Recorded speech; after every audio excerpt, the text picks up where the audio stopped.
Mi hermana me acusó de ser un monstruo para robar mi herencia. Ahora que la verdad la destruyó, mi familia me ruega que vuelva a casa.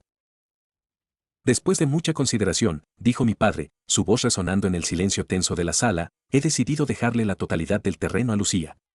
Ella necesita el apoyo y la seguridad más que tú. Mi madre asintió con una firmeza solemne a su lado. Mis tíos y abuelos me miraban con una mezcla de lástima y desprecio. Y mi hermana, mi pequeña y frágil hermana Lucía, lloraba en silencio con la cabeza gacha, una actuación de victimismo tan perfecta que casi me convenció a mí también. Pero yo sabía la verdad. Y mientras me sentaba allí, sentenciado y condenado sin juicio, solo pude pensar en una cosa: el día que esta mentira se derrumbe, no habrá suficientes lágrimas en el mundo para reconstruir lo que acaban de demoler. En el vocabulario de mi familia, las palabras tenían significados diferentes para mi hermana y para mí. Lucía era sensible, lo que significaba que sus rabietas eran crisis emocionales que requerían la atención de todos. Yo era reservado, lo que significaba que mi dolor era irrelevante. Lucía era delicada, una excusa para su pereza y su aversión a cualquier tipo de responsabilidad. Yo era fuerte, una orden para que aguantara cualquier carga, sin importar el peso y sin quejarme jamás. Crecimos en una casa donde mis padres no eran cuidadores, sino los guardianes de la frágil paz de Lucía. Si ella quería el último trozo de pastel, yo tenía que ceder para no alterarla. Si ella rompía algo, yo era interrogado primero por si la había provocado. Mi existencia se definió en relación a la suya, yo era la roca contra la que sus olas emocionales se estrellaban, y mi único propósito era permanecer inmóvil, absorber el impacto y nunca, bajo ninguna circunstancia, romperme. El epicentro de nuestro mundo era un terreno de 10 hectáreas a las afueras del pueblo, el legado de mi abuelo. No era solo tierra, era historia, sudor y la promesa de un futuro. Mi padre, un hombre de campo, me había enseñado a amarlo. Desde los 15 años, pasaba cada verano y cada fin de semana allí con él, reparando cercas, despejando maleza, aprendiendo el ritmo de la tierra. Era un trabajo duro, físico, que me dejaba exhausto pero lleno de un propósito que no podía explicar. Lucía, por supuesto, nunca había puesto un pie en ese terreno, a menos que fuera para un picnic familiar, donde se quejaba de los insectos y el sol. El problema, el verdadero cataclismo, comenzó cuando cumplí 18 años. Mi padre, sintiendo el peso de los años, decidió que era hora de formalizar el futuro del terreno. Nos sentó a los dos en la mesa de la cocina, un acto que ya de por sí era inusual. Este terreno es el futuro de la familia, dijo con su voz grave. Y quiero ser justo. Lo dividiré en 2 partes iguales. 5 hectáreas para cada uno. Es su herencia, su responsabilidad. Yo asentí en silencio, sintiendo una oleada de gratitud y orgullo. No dije nada. No tenía que hacerlo. Pero mi silencio fue todo lo que Lucía necesitó. Sus ojos se llenaron de lágrimas al instante. Su labio inferior empezó a temblar. Se levantó de la mesa y corrió a los brazos de mi madre, que había estado observando desde la puerta de la cocina. No es justo, mamá, sollozó contra su hombro. No es justo, él es un hombre, él sabe de estas cosas, se va a quedar con la mejor parte, me va a engañar, yo soy mujer, necesito más seguridad, él me va a dejar sin nada. Fue una actuación magistral. Y mis padres se tragaron cada palabra. Mi madre se giró hacia mí, sus ojos encendidos con una furia protectora. ¿Cómo te atreves a presionarla así?, espetó. ¿No ves lo sensible que es? Ella necesita más seguridad que tú, siempre pensando en ti mismo. Me quedé atónito. Mamá, yo no dije ni una palabra. No he presionado a nadie. Y entonces ella pronunció la frase que se convertiría en el estribillo de mi pesadilla. Tu silencio es una forma de presión, la intimidas con tu indiferencia. A partir de ese día, dejé de ser su hijo y me convertí en el antagonista de la historia de Lucía. Ella, envalentonada por su éxito, comenzó una campaña de desprestigio tan sutil y brillante que era casi admirable. Empezó a tener ataques de pánico cuando yo entraba en una habitación. Les contaba a mis tíos y abuelos, entre lágrimas, cómo yo la agredía emocionalmente. Las acusaciones eran siempre vagas, imposibles de refutar. Decía que le gritaba, cuando en realidad yo rara vez levantaba la voz. Decía que la insultaba, cuando yo había aprendido a evitarla por completo.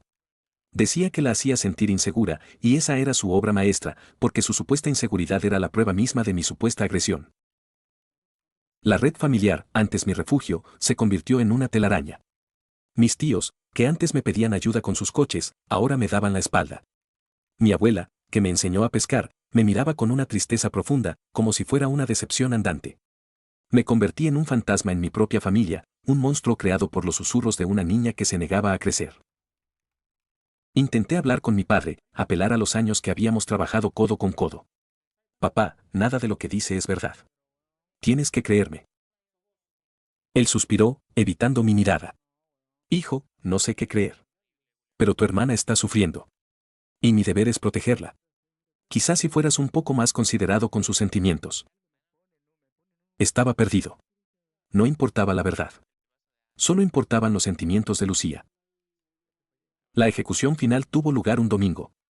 Organizaron una reunión familiar de emergencia a la que no fui invitado. Me enteré porque mi primo Mateo, el único que aún albergaba dudas, me envió un mensaje de texto. Fui de todos modos. Entré en la casa de mis abuelos y me encontré con todo el clan reunido. Me miraron como si hubiera profanado un lugar sagrado. Fue entonces cuando mi padre se puso de pie y pronunció la sentencia que abrió esta historia. Le dejaba todo el terreno a Lucía. ¿Por qué?, pregunté, mi voz apenas un susurro. Porque ya sabemos cómo la tratas, respondió mi madre, su voz gélida.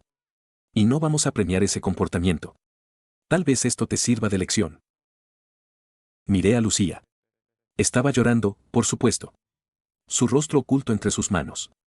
Pero la vi mirar a través de sus dedos, y por una fracción de segundo, nuestros ojos se encontraron. Vi triunfo. Vi desprecio. Y no vi ni una pizca de remordimiento. Me di la vuelta. Cuando la verdad finalmente salga a la luz, les dije a todos, espero que no vengan a llorar a mi puerta. Me fui de allí entre sus gritos, acusándome de ser dramático, de ser egoísta, de romper a la familia. No entendían que la familia ya estaba rota. Yo solo era el primero en abandonar el edificio en ruinas, corté el contacto. Fue la decisión más difícil y más fácil de mi vida. Bloqueé sus números, ignoré sus intentos de contacto a través de otros familiares. Me concentré en mi trabajo, en el pequeño taller mecánico donde había empezado a trabajar a tiempo parcial. El dueño, un hombre mayor llamado Samuel, se convirtió en una especie de figura paterna sustituta. No hacía preguntas. Simplemente me daba trabajo, me enseñaba y me trataba con un respeto que yo había olvidado que existía. Los 2 meses siguientes fueron un borrón de trabajo, soledad y una rabia sorda que ardía bajo mi piel. Aprendí a vivir conmigo mismo, a depender únicamente de mí. La fuerza que mi familia siempre me había atribuido, la que habían usado como excusa para descuidarme, se convirtió en mi única herramienta de supervivencia. Una noche, alguien llamó a la puerta de mi pequeño apartamento alquilado. Era mi primo Mateo. Estaba pálido y sostenía su teléfono como si fuera una granada a punto de explotar. Tío, dijo, usando el apodo de nuestra infancia. Tienes que ver esto. Lo siento mucho. Me entregó el teléfono. Era un chat grupal entre Lucía, su mejor amiga y un par de chicas más. Habían estado planeando un viaje y Mateo, que salía con una de las chicas del grupo, había visto las notificaciones en su teléfono. Había hecho capturas de pantalla de todo. Los textos eran un inventario detallado de su traición. Lucía, ya casi está. Mi papá va a poner el terreno a mi nombre la próxima semana, por fin. Amiga, no puedo creer que funcionara, ¿de verdad se creyeron todo? Lucía, obvio. Mi mamá se cree cualquier cosa si lloro un poco. Y mi papá solo quiere paz. Mi hermano es el único obstáculo, pero ya casi está fuera del camino. Había más. Planes para vender una parte del terreno inmediatamente para financiar un viaje a Europa con su novio, un tipo vago que mis padres detestaban. Burlas sobre lo fácil que era manipular a nuestra familia. Pero fue el último mensaje de voz el que me destrozó y me liberó al mismo tiempo. Era la voz de Lucía, clara y sin una pizca de la fragilidad que siempre fingía. Risas, mi hermano probablemente cree que lo odio. Qué dramático. No lo odio. Simplemente no lo necesito. Nunca lo he necesitado. Era solo una pieza en el tablero que tenía que mover para conseguir lo que quería. Una vez que tenga el terreno, él puede desaparecer para siempre.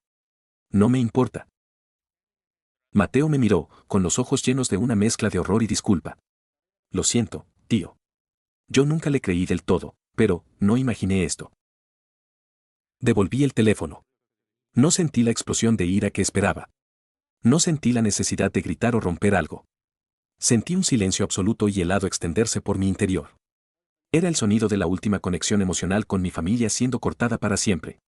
La pieza del tablero acababa de darse cuenta de que el juego había terminado. Mateo, fiel a su conciencia recién despertada, no pudo guardar el secreto. Se lo mostró a su padre, mi tío. Mi tío, furioso, se lo mostró a mis abuelos. Y mis abuelos, con el corazón roto, confrontaron a mi madre. En menos de 48 horas, la verdad se extendió por la familia como un incendio forestal, quemando la imagen de la víctima perfecta y dejando al descubierto a la manipuladora despiadada que había debajo. Y entonces, mi teléfono empezó a sonar. Primero fue mi madre, su voz histérica, ahogada en sollozos. Hijo, por favor, perdónanos. Tienes que perdonarnos.